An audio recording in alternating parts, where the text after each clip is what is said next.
जब लग गुरु मिले न सांचा, तब लग गुरु करो 10 पांचा। क्या गुरु बदल सकते हैं? क्या गुरु बदलने से पाप लगता है? अध्यात्म के इस मैदान में आखिर सही गुरु कौन है? गीता जी में वर्णित तत्वदर्शी संत कौन है? इन सभी प्रश्नों के उत्तर जानने के लिए अवश्य सुनिए जगत गुरु तत्वदर्शी संत रामपाल जी महाराज के मंगल प्रवचन। आदरणीय गरीबदास साहिब जी गांव छुटानी, जिला ददर, हरियाणा के अंदर वो परमात्मा स्वयं आकर उनको मिले खेतों में, जंगल में, जब वो गौ चरा रहे थे। 10 वर्ष के बालक थे और वहां से सचखंड लेकर गए। गरीबदास जी को पीछे से मृत जान दिया था गांव वालों ने। उनको अंतिम संस्कार के लिए चिता पर रख दिया था। तब परमेश्वर ने ऊपर के सब ब्रह्मांड दिखाकर, अपनी सतिथि से परिचित कराकर, अपने यथार्थ ज्ञान से परिचित करा करके वापस छोड़ दिया था। आदरणीय घीसा दास साहिब जी, गांव खेखड़ा, जिला मेरठ, उनको परमात्मा आकर मिले थे, सतपुरुष मिले थे। उन्होंने भी यही कलम तोड़ महिमा गाई, कबीर इज गॉड। और गरीबदास साहिब जी ने भी कहा कि अनंत कोट ब्रह्मांड का एक रति निभार और सतगुरु पुरुष कबीर हैं ये कुल के सिरजनहार। और यही नानक साहिब ने कहा है कि फाई सूरत मलुकी वेश, ए ठगवाड़ा ठगी देश, खरा सियाणा भोता भार, ये धानक रूप रहा करतार। हक्का कबीर करीम तो बे ए प्रवर्दिगार। अब गरीबदास जी ने तो कलम तोड़ रखी है, उस परमेश्वर की आंखों देखी महिमा। क्या बताया है? मन तू सुख के सागर बस रे, भाई और न ऐसा यस रे। अपना आत्माओं, ये तत्व ज्ञान है। इसको समझने के उपरांत आप जी केवल जरा और मरण से ही छूटने का प्रयत्न करोगे, जो गीता जी अध्याय नंबर 7 के श्लोक नंबर 29 में स्पष्ट किया गया है। अब क्या बताते हैं कि तू यहाँ की, जो इस काल के लोक की जो प्रभुता चाहता है, मान लीजिए आप कोई राजनेता बन जाते हो और यहाँ संसारिक कुछ कार्य आप अच्छे कर देते हो। आपकी मृत्यु के उपरांत आपके फॉलोअर आपकी एक स्टैच्यू बना देते हैं, एक मूर्ति बना देते हैं यादगार के लिए। और सत भक्ति करी नहीं, वही प्राणी फिर पशु बनकर या कौवा काग बनकर अपने स्टैच्यू पर ऊपर बैठकर सिर पर बीट करता है। अब वो महिमा के काम आई, वो गधा बन रहा और महिमा हम करने लग रहे उसकी। तो कहने का भाव ये है कि ऐसा कोई और यश नहीं है, ऐसी कोई महिमा नहीं होगी तेरी, तो सुख के सागर बस रे। क्या बताते हैं? जैसे मीराबाई, अब उनका जो यश है, यश उनका भी है और वो मोक्ष प्राप्त करगी, फिर 84 लाख योनियों में नहीं आई। ऐसे ही आप जी भी उस वस्तु को प्राप्त कर सकते हो, कोई कठिन काम नहीं। मीराबाई के लिए कठिन इसलिए हो गया था कि जिस समय मीराबाई को परमेश्वर आकर मिले थे, कबीर देव जी, उस ज्ञान से वो परिचित हुई तो एकदम आत्मा उसकी जागगी। और ठाकुर कुल में जन्म था और उस समय के ठाकुर अपनी बहन बेटियों को, पत्नियों को घर से बाहर नहीं निकलने देते थे, पर्दों में रखा करते थे। अब उस रूढ़िवादिता के कारण मीराबाई को संघर्ष करना पड़ा और परमात्मा ने पल पल पर रक्षा की। लेकिन आज शिक्षित समाज है, वो फाउंडेशन, वो बंधन नहीं है। और कोई मीराबाई ने भगवान पाने के लिए संघर्ष नहीं किया था, समाज के साथ खुचम खुचा रहना पड़ा। अब आप जी के लिए वो समस्या हल कर दी भगवान ने, आपको शिक्षित बनाया पहले, ताकि आप सदग्रंथों को समझ सकें। और ऐसे स्थान पर आपका जन्म दिया, इस पवित्र भारत की भूमि पर, जहाँ भगवान की अब भी चाह, अटूट चाह है आत्मा में। अन्य कंट्रीज में, अन्य देशों में भी आत्मा तो चाह रही है भगवान को, लेकिन यहाँ संसारिक सुख इतने दे दिए कि आत्मा को फुर्सत है कोई ना भगवान की तरफ सोचने की। आपके ऊपर ये भी रहम है कि वो आग अभी यहाँ लगी नहीं थी, और अब लगने लगी थी तो आप जाग गए। अब जो ये टीवी मोबाइल ये दुरुपयोग के लिए बनाए थे काल ने, हम सदुपयोग करेंगे, इसमें भगवान की वाणी सुनाएंगे और भगवान का सत्संग सुनेंगे। मैं बताइए हमारा क्या बिगाड़ेगा फिर। तो इस काल ने ये जुल्म करवाना था, भक्ति योग्य है, कितनी बकवास शुरू करवा दी। एक टाइम पास करना प्राणी ने अपने जीवन का, अगर भक्ति करके करता है तो उसके काम आवेगी, और सारा जीवन माया जोड़न पे लगा रहता है वो धोखा खावेगा। उसके विषय में आप क्या बता रहे हैं? कहते हैं मन तू सुख के सागर बस रे भाई, और नहीं ऐसा यश रे। जैसे मीराबाई जी, ध्रुव और प्रहलाद जी, आदरणीय अन्य महापुरुष, आदरणीय धर्मदास साहिब जी, आदरणीय मुल्कदास साहिब जी, आदरणीय नानक साहिब जी, आदरणीय दादू साहिब जी, आदरणीय गरीबदास साहिब जी, आदरणीय गीसा साहब, जिनको भगवान मिले उनकी कीर्ति भी जग में है। अब उनकी कीर्ति भी रहेगी और वह सुखी भी, और अन्य जो कीर्ति किसी की है वो कीर्ति केवल एक दिन मनाई जाती है, जिस दिन उसका जन्म या मरण दिन हो, बाकी समय में कोई याद ना करता। और इन महापुरुषों को दिन रात याद किया जाता है महाभक्तों के द्वारा। अब गरीबदास साहिब जी क्या कहते हैं? इंद्री कर्म न लगे लगारम, जो भजन करे निर्दुंदरे, गरीबदास जग कीर्ति होगी, जब लग सूरज चंद्रे। अब फिर उसी को क्या बताते हैं? मन तू सुख के सागर बस रे भाई, और न ऐसा जस रे। क्या क्या प्रमाण देते हैं? सर्व सोने की लंका होती, रावण से रणधीरम। सर्व सोने की लंका थी भाई, रावण से रणधीरम। एक पलक में राज बिराजी, वह जम के पड़े जंजीरम। मन तू सुख के सागर बस रे भाई, और ना ऐसा यस रे। मन तू सुख के सागर बस रे भाई, और ना ऐसा यस रे। उदय अस्त बीच चक्कर चले थे, ऐसी जन ठकुराई। उदय अस्त बीच चक्कर चले थे, ऐसी जन ठकुराई। चणुक ऋषि स्वर कल्प करी, तब खोज न पाया राई। मन तू सुख के सागर बस रे भाई, और न ऐसा जस रे। मन तू सुख के सागर बस रे भाई, और न ऐसा जस रे।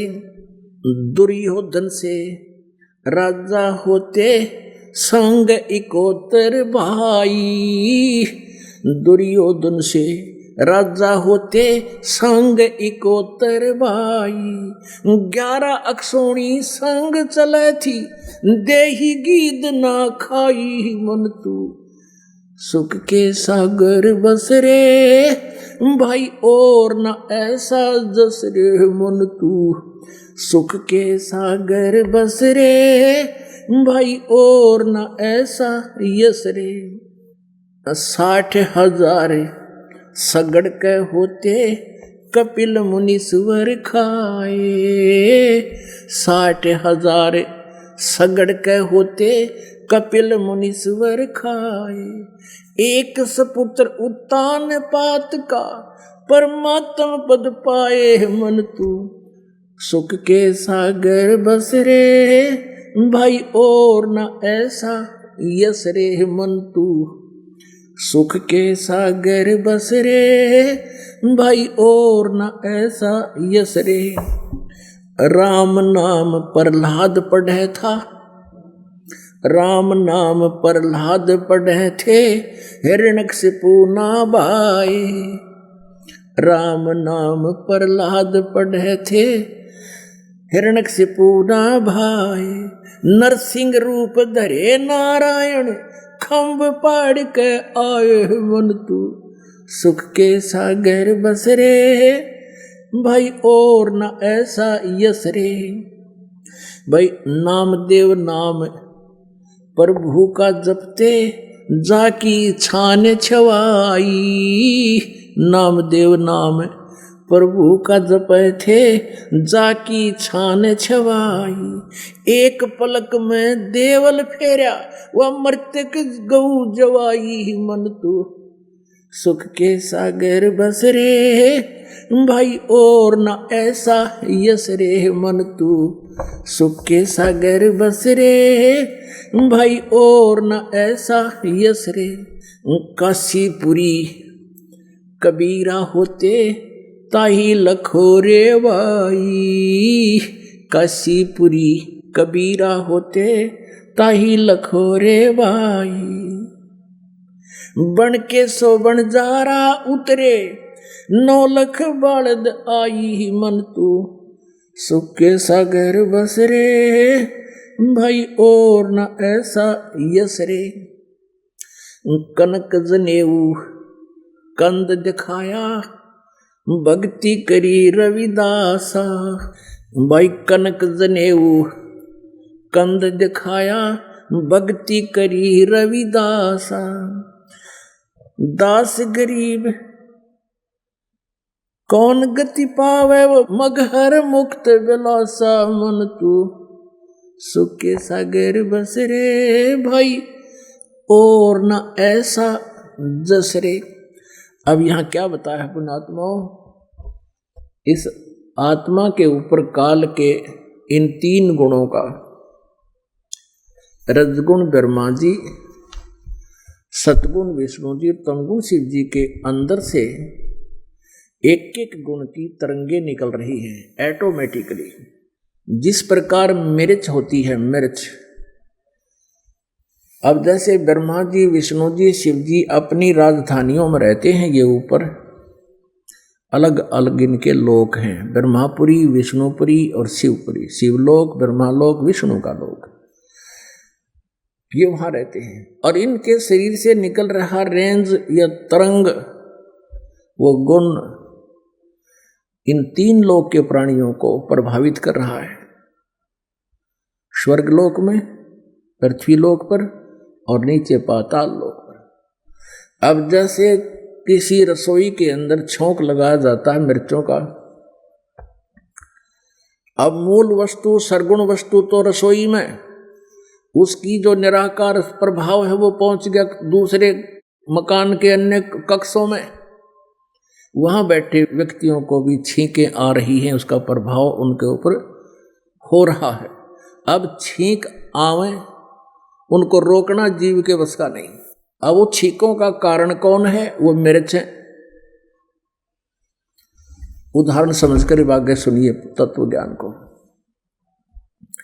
अब इन 3 गुणों से जो आपके ऊपर प्रभाव ऐसे हो रहा है मिर्ची की तरह, उसके आधार से, उसके प्रभाव से यहां प्रत्येक प्राणी संतानों उत्पत्ति करता है, विषय वासना से प्रेरित हो जाता है, और फिर यहाँ के संसारिक सुख, ठाठ बाट, राजपाट, इनकी इच्छा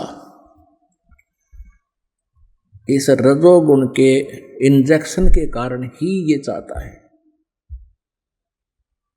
फिर दूसरा इंजेक्शन सतोगुण का विष्णु जी से आपके लगा रहता है। मां के पेट में तो इनका प्रभाव होता नहीं, ये वरदान है प्रभु का। बाहर आते ही 3 गुण ऑटोमेटिकली 1 सेकंड के भी कुछ हिस्से में सब लग जाते हैं ऑटोमेटिकली। तो सतोगुण के प्रभाव से हम यहाँ मोह ममता अपने संतान में, संपत्ति में, मित्रों में, रिश्तेदारों में, भाई बहन में, माता पिता, पति पत्नी, पुत्र पुत्रियों में, ये ममता जो जकड़ी हुई है हमारी, ये हमारे बस का नहीं है। ये भगवान विष्णु जी से निकल रहे सतोगुण की तरंग का प्रभाव हमारे ऊपर है। और तीसरा जो तमोगुण का प्रभाव है, प्रत्येक प्राणी प्रेशर में रहता है, जरा सी बात हुई ना गुस्सा होगा और 20 गालियां सुना देगा। टेंशन, मानसिक शांति गई, अभद्र बोलेगा, बनवाना सामने वाला फिर दुश्मन बन जाओगा।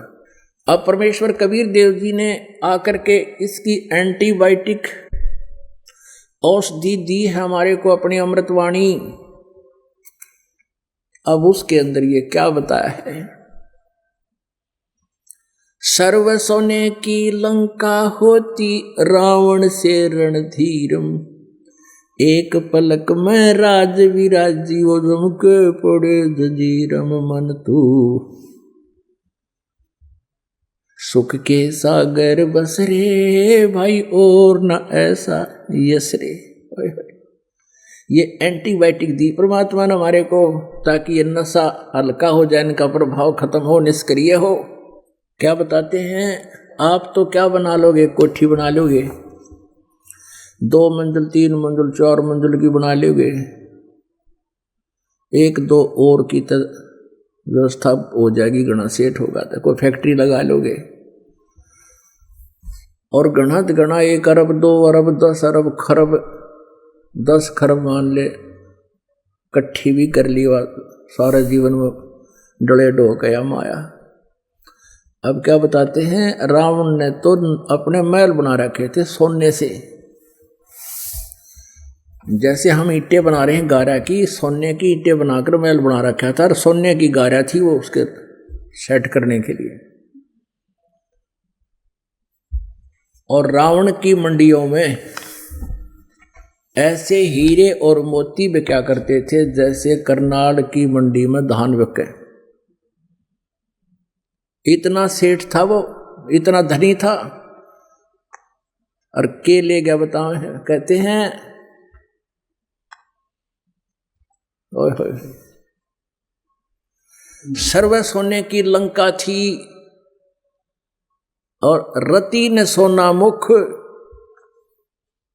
और उस रावण की लंका में त्रिलोकी का दुख है। जब उसकी बिरान माटी हुई, एक सत भक्ति ना करके पुण्यात्मा, देखो ये तत्व ज्ञान है, अपना बहुत गहराई से समझना होगा इसको। रावण भक्ति करता था लेकिन सत भक्ति नहीं थी उसके पास। रावण ने वो भक्ति की है, आप तो 7 जन्म के लाख जन्म नहीं कर सकते। अब रावण को मिसगाइड करने का दोषी उसका गुरु है। उस नालायक ने बता दिया, उस कोरे कागज पर लिख दिया रावण की आत्मा पे कि ये जो तमोगुण भगवान शिव है, ये पूर्ण परमात्मा है, ये सर्व सुखदाई है, गणाए धन दे देगा। अब ये सारे ऋषि महर्षि संत जितने गुरु थे, ये काल के दूत थे, इन्होंने मिसगाइड करना ही था। अब रावण ने उस गुरु जी की बात को सच्ची मान लिया कि वेदों में शंकर भगवान सुप्रीम पावर लिख रखा है, और कितना नहीं लिखा ऐसा, वो तो परमात्मा ही न्यारा है। तो उसने उस बात को रावण ने सच्ची मान करके और ऐसी साधना की, यहां से अपनी तलवार से शीश बैठ कर दिया, काट के 10 भुजा, ये भुजा भी और शीश भी। अब फिर वह प्राप्त हो गया। 10 बार चढ़ा दिया उसने, तो 10 बार वापस भी मिल गया। या तो टिट जैसा करेगा वैसा ही फल है। और फिर क्या बना, कहते हैं सर्व सोने की लंका थी और रति ने सोना मुख, और उस रावण की लंका में उस दिन त्रिलोकी का दुख है। ओए होए, सबसे महान दुख उसके घर पे। कहते हैं भक्ति बिना क्या होता है, ये भ्रम रहा संसार, रति कंचन पाया नहीं भाई रावण चलती बार। 1 ग्राम सोना नहीं ले जा सके वो, सोने के महल में सोने वाला। तो ये एंटीबायोटिक है, भगवान ने आके बताई है, तुम्हारे ये रजोगुण और ये सतोगुण और तमोगुण के ये सब प्रभाव आपसे धीरे धीरे बहुत ही जो है हल्के हो जाएंगे, बहुत कम प्रेशर आपके ऊपर रह जाएगा इस ज्ञान से। फिर रही बात संतान की, कि मोह ममता जो संतान में हम बनाए हुए हैं, क्या बताते हैं परमात्मा कहते हैं, क्या मांगो कुछ थिर न रहाई, देखत नैन चला जग जाई, 1 लाख पूत 1.25 लाख नाती, उस रावण के आज दीवान बाती। ओए होए, आप क्या डिमांड करते हो यहाँ आकर के? निसंतान केवल संतान ही मांगता है, और निर्धन केवल धन ही की इच्छा लेकर आता है। कोई अस्वस्थ है वह स्वास्थ्य ही की डिमांड करता है। परमात्मा परमेश्वर आप जी को यहाँ आने के बाद फिर एक ज्ञान भी दिलाते हैं, जिससे आपकी 80% इच्छाओं का नाश हो जाता है, रह जाएंगी 20% जो आवश्यक होंगी, परमात्मा अवश्य पूरी करेगा। वो 20% आपके लिए 100% होंगी, क्योंकि आपको जो यहाँ व्यवस्था चाहिए वो परमात्मा अवश्य देगा, और घनी देगा, आपको खूब देगा वो माया, जितनी आपको चाहिए। इससे अधिक मांगोगे तो फिर आपकी वैसे तो आत्मा नहीं मानेगी कि रावण के ले गया सिर पर धर के, क्यों टाइम वेस्ट करे बेमतलब।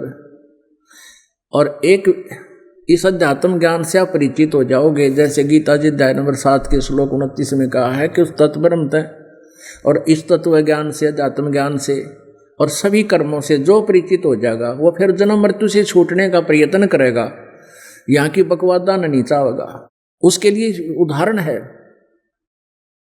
कि जैसे आप जी जो है यहाँ क्या डिमांड करते हो, परमात्मा कहते हैं कि क्या मांगो कुछ थिर ना राही, देखत नैन चला जग जाई, 1 लाख पूत 1.25 लाख नाती, उस रावण का दीवान बाती। अब जैसे आपका पुत्र है, जो निसंतान है, उन्होंने सोचा भगवान पुत्र दे। पुणात्माओं, ये अध्यात्म ज्ञान है। इस अध्यात्म ज्ञान के अंदर आपका उद्देश्य जब ज्ञान सही हो जाएगा, मोक्ष ही रह जाएगा, और रह ही जाना चाहिए। मोक्ष प्राप्ति के लिए जो प्राणी यत्न करेगा, फिर वो इन कर्मों से परिचित हो जाएगा। कैसे? जैसे निसंतान प्राणी है, या जिसके पास पैसा नहीं है, निर्धन है, या घना धन हो रहा है और फिर भी सब्र नहीं, वो भी इन एंटीबायोटिक कैप्सूल यानी परमात्मा के इन वचनों से सेट हो जाएगा। जैसे एक व्यक्ति का, हमारे आंखों देखे कई उदाहरण है, हमारे गांव में भी और भी कई जगह रिश्तेदारियों में देखा हमने।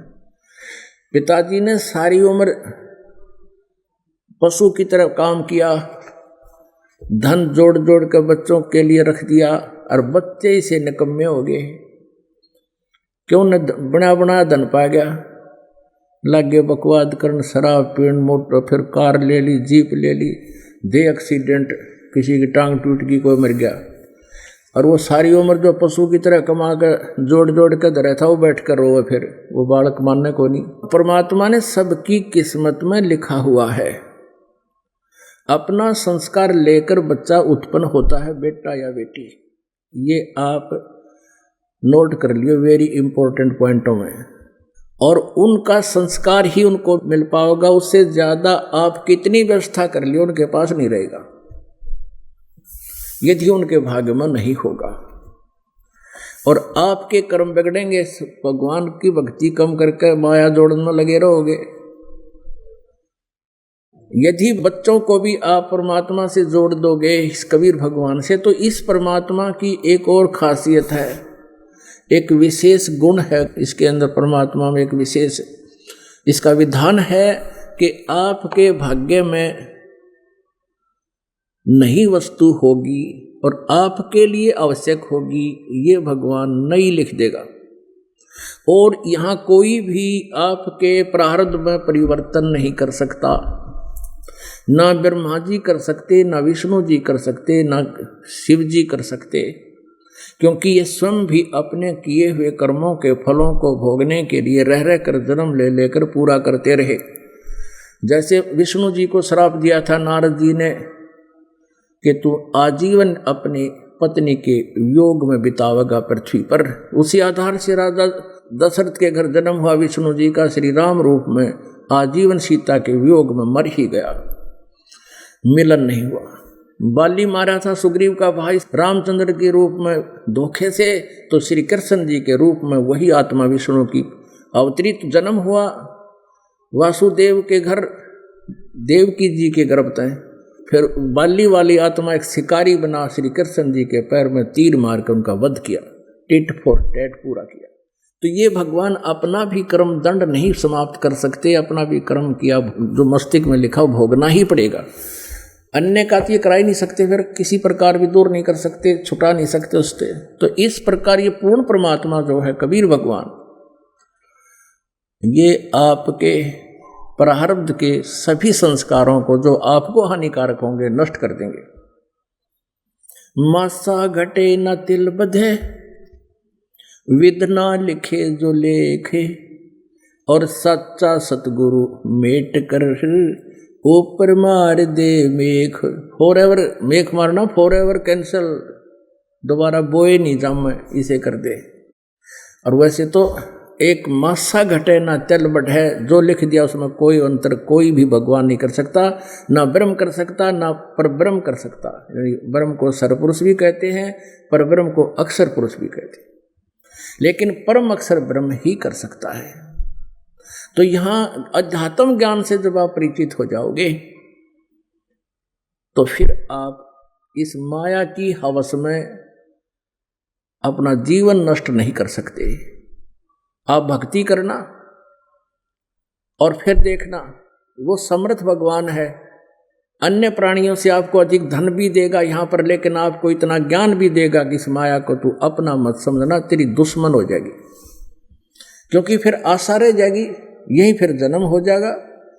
तो इस प्रकार इस तत्व ज्ञान से आपके ऊपर जितना भी आवरण अज्ञान का चढ़ा हुआ है और जितना भी प्रभाव इन तीनों गुणों का आपके ऊपर है, ये निष्क्रिय हो जाएगा, धीरे धीरे होगा। भक्ति बढ़ाते जाना और फिर ये निसंतान केवल संतान प्राप्ति की ही इच्छा रखता है। अब उसका भी कारण है, उस प्राणी का कोई दोष नहीं, क्योंकि हमारा समाज इस काल की प्रेरणा से इतना प्रेरित है कि जिस भी किसी बहन भाई को संतान प्राप्त नहीं हुई उसने जीर्ण नहीं दे, उसका जीना हराम कर देते हैं।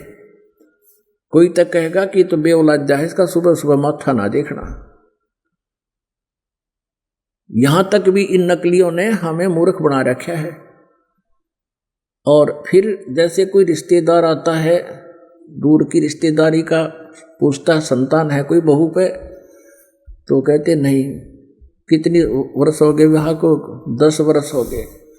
ओहो, फिर तो दूसरी शादी कर दो, यानी एक और बीमारी पैदगढ़ में गलवा देंगे।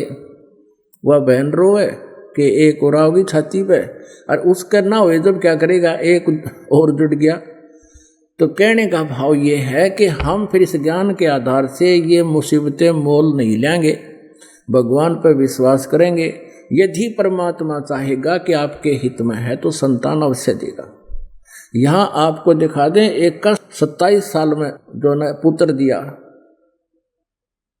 उसकी उम्र उस टाइम 54 साल की थी, ब्याह 27 के बल्कि ज़्यादा 30-35 साल के बाद। और एक एक लड़की हो गई थी, फिर उसके बाद कोई संतान नहीं थी, 20 वर्ष तक लगा था। और उसके बाद फिर पुत्र हुआ। एक का जो है ना 26 साल में 2 कन्याएं हुई। अब वो क्या करते हैं, संतान न संतान मांगे हैं। परमात्मा कहते हैं कि तुम इस ज्ञान से परिचित हो और मोक्ष को मुख्य रख, क्योंकि कोट जन्म तन भरमत होगे, कुछ ना हाथ लग्या रे, कुकर सुकर खरबोया बोरे तू कौआ हंस बुगारे। क्या मांगो कुछ थिर न रहाई, देखत डैन चला जग जाई। 1 लाख पूत 1.25 लाख नाती, उस रावण के आज दीवान बाती। एक पुत्र मांग लेगा भगवान ते, और वह इच्छा पूरी ना हुई तो भगवान छोड़ के फिर कहाँ जाएगा, फिर धक्के खाएगा वहीं पर। परमात्मा क्यों नहीं आपको संतान देंगे, वो तो इतनी दे देंगे, हाथ जुड़वा देंगे आपकी, हाथ जुड़वा दें। अख बंद करो भगवान, यहां ऐसे भी प्राणी आपको दिखा देंगे। लेकिन आप उद्देश्य क्या लेकर आए हो, उस उद्देश्य को थोड़ा सा चेंज करना पड़ेगा, और वो इस ज्ञान से होगा। तो क्या बताते हैं, आप एक पुत्र मांग भी लोगे भगवान दे भी देगा। तो के कला टूट गया। आप कभी अपने दादा को याद करते हो, पर दादा कदे याद आवे आपके, सपने में भी ना आता। तो कहने का भाव यह है कि यहाँ की व्यवस्था से परिचित हो, भगवान जो दे वो ठीक है, फिर भी परमात्मा आपको अवश्य देगा जो आवश्यक वस्तु होगी। रावण के 1 लाख पुत्र थे, और 1 लाख के 1 लाख उस युद्ध में मारे गए। उसका कोई दीपक जलाने वाला शेष नहीं रहा, कोई दीपक जगानिया नहीं मिला, उसने सर्वनाश को प्राप्त हुआ। और यदि आप जी का एक पुत्र भी हो गया तो उससे क्या लाभ होगा। अच्छी बात है, भगवान चाहेगा तो अवश्य देगा आपको, ये सत्कर मानना। लेकिन ये अध्यात्म ज्ञान है पुण्यात्माओं, ये आध्यात्मिक मार्ग है, इसमें समझना पड़ेगा। जगत का और भगत का कहते आए हैं कि आपस में विरोध ही रहा है। कारण क्या है, क्योंकि संत यानी भगत के विचार आध्यात्मिक होते हैं, और जगत में रहने वाले व्यक्ति के विचार संसारिक होते हैं। संसारिक व्यक्ति तो सन्नी संतान को बुरा मानते हैं, और संत निसंतान को बहुत अच्छी आत्मा मानते हैं, कि वो बहुत ही नेक आत्मा है। क्योंकि हमने मोक्ष प्राप्ति करवानी है, और यहाँ पर हम एक दूसरे के साथ संस्कारों से जुड़े हुए हैं। कोई पुत्र बना है तो पिछले संस्कार से आपको बताया कि एक तो ऐसा बेटा होता है, पिता तो शराब पीता है, हुक्का पीता है, और बेटा कमा के उसकी पूर्ति करता है,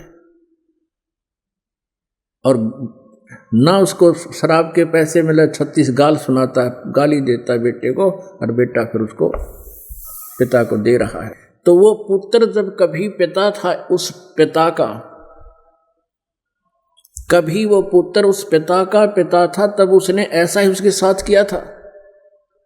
अब वो अपना बदला ले रहा है। एक ऐसा बाप है, सारी उम्र कुमा कुमा के रख देता है, और बेटा शराब पीता है, काम नहीं करता है, उसके सारे धन का नाश करता है, और पिताजी बैठकर रो रहा है एकांत में। उसके कमाए हुए धन को व्यर्थ वो उड़ा रहा है, तो वो पिछले जन्म में बाप था या किसी और संस्कारवश उसने भी उसके ऐसे ही पैसे बर्बाद किए होंगे। तो यहाँ परमेश्वर के तत्व ज्ञान में कहा है कि एक लेवा एक देवा दूतम, और कोई किसी का यहाँ पिता नहीं पुतम। ये तो ऋण संबंध जुड़ा एक ठाठा, अंत में सब 12 बाटा। अब ये नहीं कहा परमात्मा ने कि तुम पिता पुत्र के नाते को भूल जाओ, नहीं, ये भी ये भक्ति मार्ग के विरुद्ध होगा। क्योंकि हमें जो भी रोल मिला है, हम उस रोल को ठीक नहीं करेंगे तो हम कुपात्र हैं। वो पात्र अच्छा नहीं होता, वो किसी ने भी अच्छा नहीं लगा करे। तो जब तक आप जी का जैसा भी नाता एक दूसरे के साथ है, इसको निभाओ और साथ में भक्ति करो परमात्मा की। तो ये समृद्ध शक्ति जो है आपके इन संस्कारों को अपनी वीटो पावर से आसानी से क्लियर करवा देगा, समाप्त करवा देगा इसी जन्म में। आगे आपका एक दूसरे के प्रति कोई संस्कार शेष नहीं रहेगा, फिर आप आगे कहीं जन्मोगे नहीं। उद्देश्य यही होना चाहिए। और जिसके संतान है ही नहीं, वो तो स्टेज पे पहले आ लिया मोक्षशाली पे, और अब उसको चाहिए सत भक्ति करनी, समाज की नहीं सुने। तो पुण्यात्माओं, ये आध्यात्मिक मार्ग है। अभी जो प्रथम बार आए हैं उनको तो ये बात समझ में नहीं, क्योंकि वो तो पहली क्लास के बच्चे हैं, और जिनको 2-3 वर्ष 4 वर्ष 10 वर्ष हो गए इस मार्ग पर लगे रहिए ज्ञान सुनते हैं, वो बच्चे हाई क्लास के हैं, उच्च क्लासों के हैं, उनका ये बात आसानी से घर कर रही है। अब जैसे अज्ञानतावश किसी को संतान है नहीं, वो अज्ञानतावश केवल संतान ही उत्पत्ति उद्देश्य रखता है और भगवान से विमुख हो जाता है। कोई इसको बहका देता है, वहाँ एक मंदिर में माथा टेक दे संतान हो जाती है, वहाँ डंडी का धागा बांध जाओ संतान हो जाती, फिर धक्के खान फिर लग जाएगा और यहाँ से दूर हो जाएगा, उसकी के दुर्गति होगी। फिर अब क्या होता है कि फिर वो एक किसी या तो अपने घर में किसी चाचे भाई का भतीजा लेगा गोद, और या फिर कोई अन्य रिश्तेदारी में तो कोई गोद लेगा। और ये आपको इतना अनुभव नहीं, हमें अनुभव है, या जो बुजुर्ग हो रही है हमारी उम्र के उन्हें भी अनुभव है। अंत समय में क्या होता है कि उस पुत्र जो गोद लिया उसका ब्याह होगा, उसकी पत्नी आवेगी, और फिर खटपट तो यहाँ की पहला काम है इस काल का, ये तो सबके साथ खटपट तो करवावे ताकि इनको शांति बनी रहे। तो फिर वह बूढ़ा बुढ़िया हो जाएंगे, वो निसंतान, और वो दत्त पुत्र उनके पास होगा, और वो एकांत में बैठ के सोचा करें कि हमारा अपना बेटा होता तो आज न्यो ना बोलता ये। तो उनकी बुद्धि पर पत्थर गिर जाते हैं। उनको चाहिए कि उन नल्ले जाके जिनके पुत्र हैं वो किसी टाट काट रहे बुढ़िया की किस तरह बात करते हैं बिना ज्ञान के। और जब ये ज्ञान हो जाएगा, भगवान से डर हो जाएगा, फिर आप अपने बुजुर्ग तो छोड़ दूसरे की भी सेवा करोगे, उनसे भी विनम्र भाव से बोलोगे, उनकी आत्मा को आप दुखा नहीं सकते। और यदि आप किसी वचन से कर्म से किसी की आत्मा को दुखाते हो तो आप भक्ति नष्ट कर लेते हो। अब फिर क्या होगा, जैसे आदमी तो जैसे तैसे जीवन व्यतीत कर लेता है, लेकिन बहन जो होती है माई, उसको एक विशेष बात खटकती रहती है कि तू बांझ होगी, तेरे को बांझ की पदवी मिल गई। और अंत में वो इसी दुख में मर जाती है कि मेरा संतान होती तो मुझे ये कलंक नहीं लगता। जो परमेश्वर से दूर हो जाते हैं, दूर हैं, नहीं इस ज्ञान से परिचित हैं, भक्ति नहीं करते, उनकी ये दशा होगी। फिर युग काल क्या करेगा उसके साथ? जीवन मनुष्य का नष्ट करवा कर अगले जन्म में कुतिया का जन्म देगा उस बहन को, उसको आत्मा को। और फिर न्यू के गले काट ले कसर सारी जामन की, 8-8 कट्ठे जाम पैदा कर ले, फिर सुअरी बनाएगा अगले जन्म में, नेक्स्ट जीवन में। अब 12-12 कट्ठे पैदा कर। अब यहाँ हम मनुष्य जीवन में जो संतान है उसमें इतनी ममता सतोगुण के प्रभाव से, और पशु योनि में भी वही ममता, वही लगाव एक जैसा। तो पुण्यात्माओं, ये तत्व ज्ञान रूपी रोशनी के अंदर आप फिर इस कीचड़ में बड़ों को नहीं, इसमें प्रवेश नहीं कर सकते। परमात्मा आपको मोक्ष उद्देश्य से यहाँ बुलाते हैं। जो अन्य आपके कष्ट हैं वो सब नष्ट हो जाएंगे। आपका दारिद्र्य टोटा भी नहीं रहेगा, आपका शारीरिक कष्ट भी नहीं रहेगा। और आपको यदि मालिक चाहेंगे कि कोई संतान ऐसी देना चाहेंगे कि उसको हानि ना करेगी, तो अवश्य वो संतान भी देंगे। और जिनका मोक्ष कराना है, जिनकी ये बात समझ में आ जाएगी, उनको फिर संतान की आवश्यकता स्वयं भी नहीं रहेगी। और फिर भी अगर चाहेंगे तो परमात्मा अवश्य सब कुछ कर सकते हैं। यहाँ बहुत प्रमाण है ऐसे,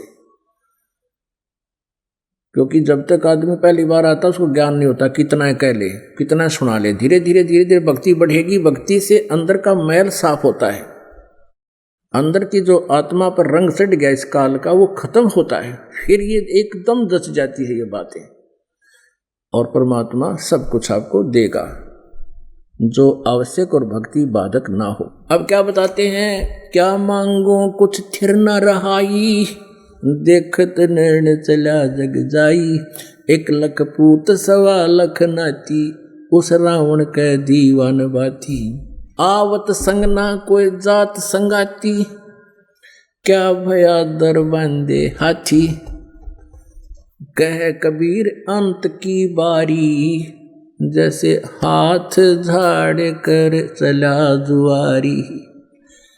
आज राजा बन गया। राजा लोग क्या करते थे, अपने किले के बाहर हाथियों को बांधते थे। किसी के बाहर 20 हाथी बंध रहे हैं, किसी के दूसरे के 100 हाथी बंध रहे हैं। तो बाहर बंधे हुए हाथियों के खर्चे को, और एक हाथी का कितना खर्चा हो, 1 मण 1 बखाओ, और वो तो उसका कलेवा होता है, ग्रास, एक बार की टेम्परेरी भूख मिटे। तो उसको बेमतलब खर्चे को दिखाना, लोग दिखावा करते थे, राजा बार हाथी बांध करके उसकी इतनी क्षमता है, इतनी समर्थता है। तो परमात्मा कहते हैं,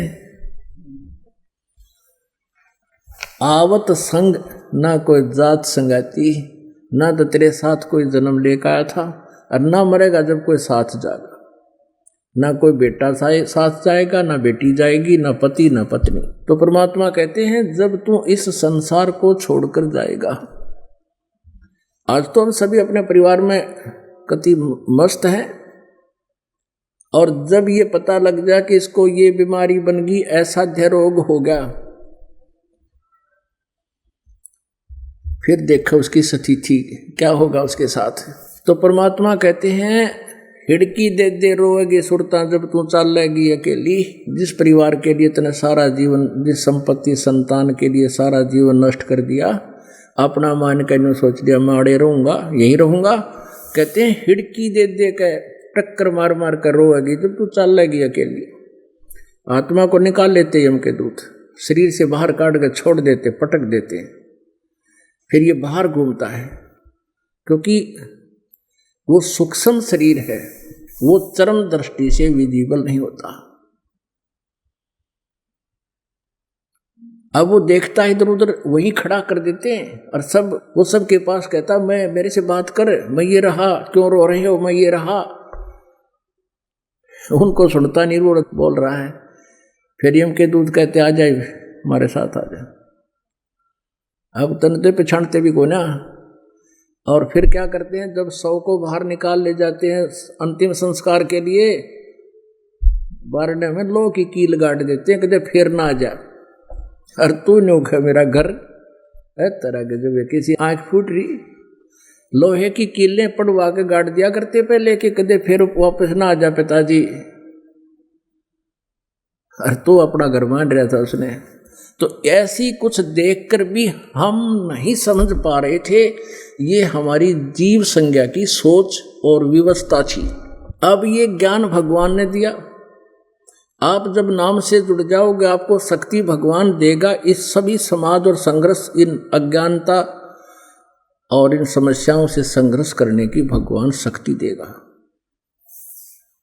और जब तक जीव को प्रभु का सहारा नहीं मिलेगा, ये कुछ नहीं कर सकता, चाहे कितनी बात बना ले।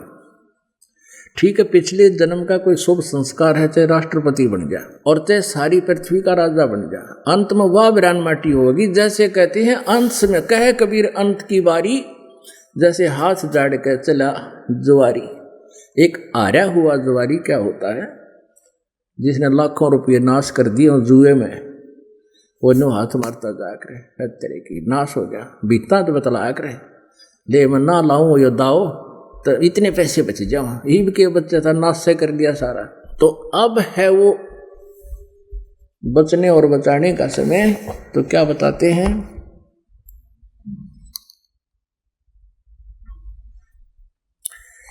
सर्व सोने की लंका होती, रावण से रणधीरम, एक पलक में राज विराजीव, जम के पड़े जंजीरम। फिर क्या बताते हैं, उदय अस्त बीज चक्कर चले थे, ऐसी जन ठकुराई, चुन करी शिवर कल्प करी, तब खोज न पाया राई। एक मानधाता चक्रवर्ती राजा था। पूरी पृथ्वी के शासक को चक्रवर्ती राजा बोलते हैं। और उसके मन में क्या आया कि मैं अपने अंतर्गत मेरे अधीन जितने भी नरेश राजाएं हैं, नवाब हैं, उनको ललकार दिया उसने कि जिसको भी पृथ्वी पर मेरी प्राचीनता स्वीकार ना हो, मैं एक घोड़ा भेज रहा हूं, उस घोड़े को पकड़ लेना, बांध लेना और युद्ध के लिए तैयार हो जाना। जो इस घोड़े को बांधे और ये समझूंगा कि वो प्राचीन नहीं रहना चाहता, तो ऐसा ही किया गया। पूरी पृथ्वी पर घोड़ा घुमा लाए उसके सैनिक, किसी भी राजा ने उसको नहीं पकड़ा। अर्थात राजा मानधाता चक्रवर्ती राजा से युद्ध करने की किसी की हिम्मत नहीं बनी। एक चुणक नाम के ऋषि थे। अपने आत्मा, ये आध्यात्मिक ज्ञान है, इसमें बहुत प्रकार के उदाहरण देने पड़ेंगे आपको। जैसे आपको कहा कि रावण भक्ति भी करता था, लेकिन उस भक्ति से नाश कर लिया, उस भक्ति से विनाश कर लिया अपना वीर परिवार का भी। ऐसे ये चुणक ऋषि भी भक्ति करता था। जैसे गीता जी अध्याय नंबर 7 के श्लोक नंबर 12 से लेकर 15 में इन 4 श्लोकों में कहा कि तीनों गुणों रजगुण ब्रह्मा, सतगुण विष्णु, तम गुण शिव जी की जो भक्ति करते हैं, जिनकी बुद्धि इस त्रिगुणमयी माया तक सीमित है, इससे आगे किसी को नहीं मानते, वो राक्षस स्वभाव को धारण किए हुए मनुष्यों में नीच दूषित कर्म करने वाले मूर्ख मेरी भक्ति नहीं करते। इन तीनों गुणों से ऊपर मेरी भक्ति नहीं करते। गीता ज्ञानदाता ये ब्रह्म कहता है। फिर ये कहता है 16 और 17, 18 श्लोक में गीता ज्ञानदाता कहता है कि 4 प्रकार के हैं जो मेरी ब्रह्म साधना करते हैं। अर्थार्थी, आर्थ, जिज्ञासु और ज्ञानी। आर्थ, अर्थार्थी और जिज्ञासु ये रिजेक्ट कर दिए गीता ज्ञानदाता ने कि ये अच्छे भक्त नहीं है। लेकिन ज्ञानी समर्पित होते हैं मेरे पर। ज्ञानी वो होता है जिसको ये पता लग गया कि मनुष्य जीवन केवल परमात्मा पाने के लिए है। उनको ये भी पता लग गया कि केवल एक भगवान की भक्ति से मोक्ष होगा, अन्य देवताओं की साधना से कोई लाभ नहीं। उनको ज्ञानी कहते हैं।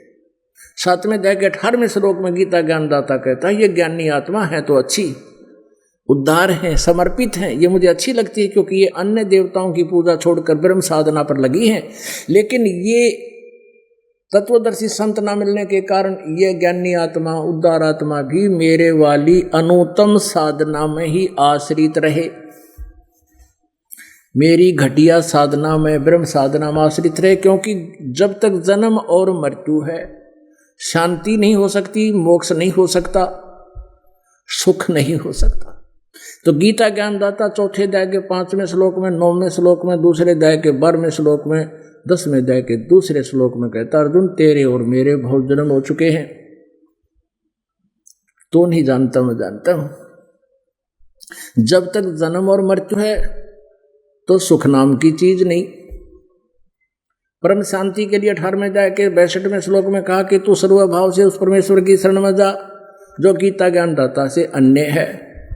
उसकी कृपा से ही तू सनातन परम धाम को, शाश्वत स्थान को, यानी सचखंड को, सत्यलोक को, अविनाशी स्थान को प्राप्त होगा।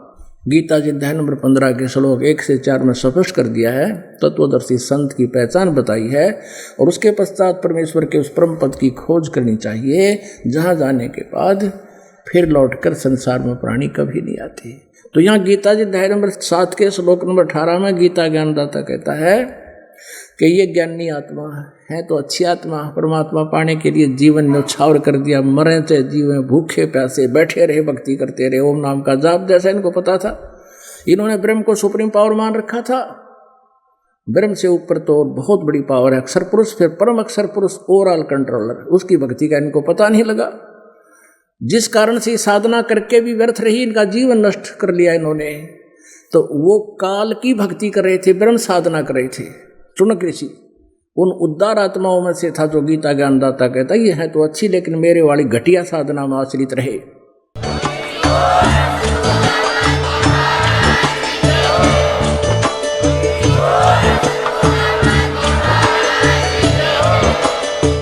सुन रहे थे जगत गुरु तत्वदर्शी संत रामपाल जी महाराज जी के मंगल प्रवचन। अधिक जानकारी के लिए विजिट कीजिए हमारी वेबसाइट www.jagatgururampalji.org। संत रामपाल जी महाराज जी के शुभ आशीर्वाद से पूरे विश्व भर में 500 से भी ज्यादा नाम दीक्षा केंद्र हैं, जिन पर संत रामपाल जी महाराज जी द्वारा ऑनलाइन निशुल्क नाम दीक्षा दी जा रही है। अपने नजदीकी नाम दीक्षा केंद्र का पता करने के लिए संपर्क करें 8222880541।